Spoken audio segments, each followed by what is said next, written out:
আসসালামু আলাইকুম। আমি আজকে আবার একটা ভিডিও নিয়ে হাজির হয়ে গেলাম। তো থাকেন সাথে, দেখেন কিভাবে কি করি। আমি এখানে কিছু সবজি কেটে ভাজি করতেছি, যেমন ফুলকপি, বরবটি, আলু, সিমও দিছি, কিছু সিম, এই বিভিন্ন সবজি, ওই গাজর, এভাবে 5-7 রকমের সবজি কেটে নিছি। কেটে সবজিগুলা ভাজি করতেছি আমি। তো থাকেন সাথে, দেখেন আমি কি করি, কি করতেছি।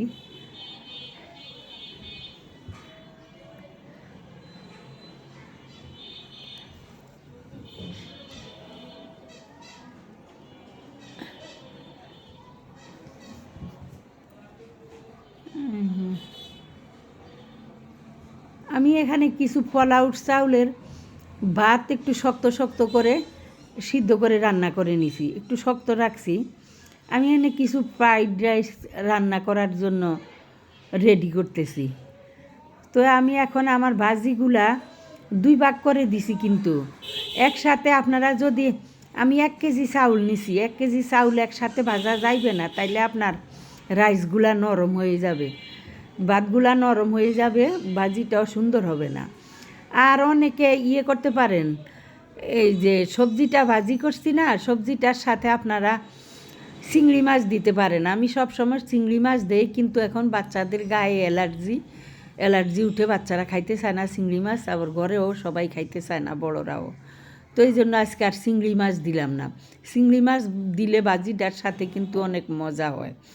মুরগির মাংস দিছি ভাজিটার সাথে, আমি কিছু ছোটো ছোটো করে কিছু মুরগির মাংস কেটে ভাজিটার সাথে দিয়ে ভেজে নিছি। এরপরে এখন 2 ভাগ করে নিছি, 2 ভাগে ভাজি করব। 1 ভাগে একসাথে ভাজি করলে ভাতগুলা গলে যাবে। ফ্রাইড রাইস রান্না করতে হইলে 2 ভাগে 3 ভাগে, বেশি হইলে 3 ভাগে 4 ভাগে রান্না করবেন অল্প অল্প করে, তাইলে আর আপনার ভাতগুলা গলে যাইব না আপনাদের। তো কিছু ডিমও, 5-7টা ডিম ভাঙ্গা আমি আগেই জুড়া জুড়া করে ভাইজা ভাজির সাথে মিশিয়ে দিছি। অতটা আর একসাথ করলাম না, দেখাইলাম না, কারণ ক্যামেরাতে ভিডিও অনেক বড় হয়ে যাইব, তাই দেখাইলাম না, মুখেই একটু বলে দিলাম।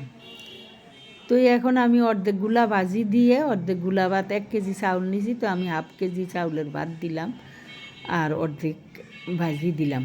এর সাথে ওই যে বললাম তো, যেমন বরবটি আছে, গাজর আছে, ফুলকপি আছে, ওই বিভিন্ন 4-5 পদের সবজি, আলু দিছি 4-5 পদের সবজি দিয়ে, ডিম দিছি 5-7টা ভাঙ্গা, এর সাথে একেবারে ভালো করে করি, ছোটো ছোটো করি। এই যে আমার একটা ভাজি হয়ে গেছে, 1 পাইপেন ভাজি হয়ে গেছে, এখন আবার আর 1 পাইপেন দিতেছি। 2 ভাগে দিলে বা 3 ভাগে দিলে, যত কম করে দিবেন তত আপনাদের ভাতগুলা গলবে না, অনেক সুন্দর হবে। এভাবে ঘরে থাকা উপকরণ দিয়ে আমরা সুন্দর করে এই ফ্রাইড রাইস রান্না করে নিতে পারি। তো এখন আবার বাকি সবজি ভাজি দিয়ে দিছি, এর সাথে মুরগির মাংস আছে, কিছু মুরগির মাংস দিছি, বরবটি, বিভিন্নটাই যে বাকি ভাতগুলা দিয়ে দিলাম, দিয়ে আবার এইগুলারও আলাদা ভেজে নিব। এরপরে যাই সবগুলা একসাথ করে মিক্স করে নিব। তো চিংড়ি মাছটা দিলে ভাজির সাথে কিন্তু বেশি মজা লাগে। তো চিংড়ি মাছ শীতের দিন এমনিই তো শরীরটা একটু চুলকায়, আরও তো হইলেও চিংড়ি মাছ সবাই খাইতে পারে না, শরীর চুলকায়, তাই চিংড়ি মাছটাই এই তারিখে স্কিপ রাখলাম। তা আপনাদের যাদের সহ্য হয় চিংড়ি মাছ দিয়ে দিয়েন। চিংড়ি মাছ তো আর বেশি পয়সা না, কিন্তু খাবারটা মজা পাইবেন বেশি। তো আমি এখন আবার এই ভাতগুলো ভেজে নিতেছি, দেখেন, থাকেন সাথে। এইভাবে ঘরে থাকা উপকরণ দিয়ে রান্না করে যখন তখনই ভালো একটা খাবার খাইতে পারেন বা বাচ্চাদেরকে খাওয়াইতে পারেন, তেমন একটা খরচও লাগে না। আপনারা মাঝে মাঝে এইভাবে খাইবেন, আমরা মাঝে মাঝেই করি। তো থাকেন সাথে, আমি ভাজি করতেছি।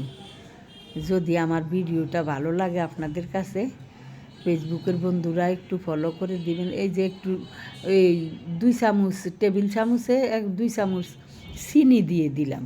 এই সমস্ত খাবারগুলাতে একটু চিনি দিলে খাবারগুলার আলাদা একটা টেস্ট আসে, অন্য রকমের একটা স্বাদ লাগে একটু চিনি দিলে। একটু চিনি দিতেই হবে। একটু চিনি দিয়ে দিলাম আমি, দিয়ে একটু নাড়াচাড়া করে দিলাম। তো ফেসবুকের বন্ধুরা একটু ফলো দিয়ে দিবেন, আর ইউটিউবের বন্ধুরা একটু সাবস্ক্রাইব করে দিবেন। ইউটিউবের বন্ধুরা তো শুধু সাবস্ক্রাইব করে না যে তা না, সাবস্ক্রাইব আলহামদুলিল্লাহ ভালোই হইতেছে, কিন্তু আপনারা বন্ধুরা করতেছেন না, পুরা দিদিরা কেউই ভিডিও দেখতেছেন না, কারোরই ভিডিওর আমার কোনো ভিডিওরে আমি কোনো ওয়াচ টাইম পাইতেছি না। আমি কিন্তু সবার ভিডিওতে ফুল ওয়াচ টাইম দিয়ে ভিডিও দেখি, বেশি কারো ভিডিও দেখতে পারি না। যে কয়জনের ভিডিওই আমি দেখি আমি কিন্তু ফুল ওয়াচ টাইম দিয়ে দেখি, কিন্তু আমার ভিডিওগুলা কেউ ফুল ওয়াচ টাইম দিয়ে দেখে না। ফুল না দেয়, কিছুটা ওয়াচ টাইম দিলেও হয়, একেবারেই ওয়াচ টাইম হয় না ভিডিওতে। বুঝলাম না কেন। একটু ঘি দিয়ে দিলাম, এখন সম্পূর্ণ ভাতগুলা মিশিয়ে দিলাম, আর একটু ঘি দিয়ে দিলাম। এখন হালকা একটু লাড়াচাড়া দিয়ে উঠাইয়ে নিব ভাতগুলা। এর সাথে একটু মুরগি ভাজি করে নিতে পারেন, একটু চিংড়ি মাছ, বড় চিংড়ি মাছগুলা ভাজি করে নিতে পারেন। আর এই সবজি ভাজির সাথে যদি চিংড়ি দেন, একেবারে ছোটো ছোটো গুঁড়া চিংড়িগুলা দিবেন, তাইলেই বেশি মজা লাগে। আমি সব সময় দেই, কিন্তু এইবার দেই নাই চুলকানির জন্য। শীতের ভিতরে চুলকায়, বাচ্চারা খাইতে চায় না, তো এই জন্য আর চিংড়ি মাছ দিলাম না, কিন্তু চিংড়ি মাছটা দিলে মজা হয় বেশি। ডিম দিতে হইব, 5-7টা ডিম ভাঙ্গা একেবারে ভালো করে ফাটিয়ে দিয়ে দিবেন।